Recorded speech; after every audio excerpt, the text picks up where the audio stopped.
This year, in Malibu, Beverly Hills, and right here in Westwood, 1 out of every 3 adults will go to a pharmacy and fill a prescription for Xanax or another benzodiazepine used to treat anxiety. But just a few miles south, in Compton and Watts, that number falls to just 1 in 20. A pattern this stark jumps right off the map, and it begs the question, what could possibly account for a 7-fold difference in a basic medical treatment between 2 neighborhoods in the same city?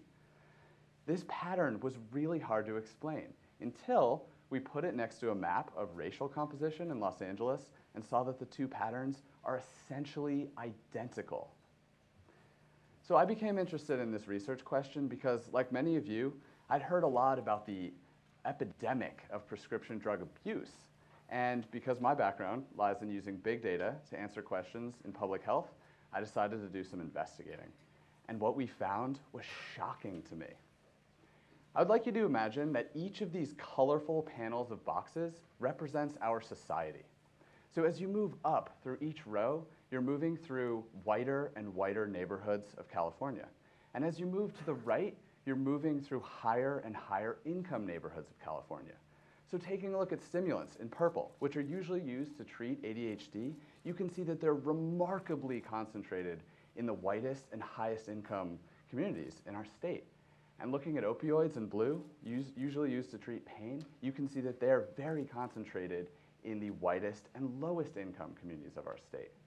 Looking at benzodiazepines in green, usually used to treat anxiety, you can see that income doesn't seem to be that important of a factor, but like we saw earlier in Los Angeles, they're very concentrated in the whitest neighborhoods. So we know that these patterns do not reflect equality, right? Because we're not seeing that these medications are being distributed equally across different social groups. But you might ask, could this reflect equity? Is it possible that some groups simply have a greater need for these medications and so they use them more? Unfortunately, all of the evidence points to the contrary, that actually the groups with the highest rates of chronic pain and mental illness have the least access to these important medications that can help their symptoms.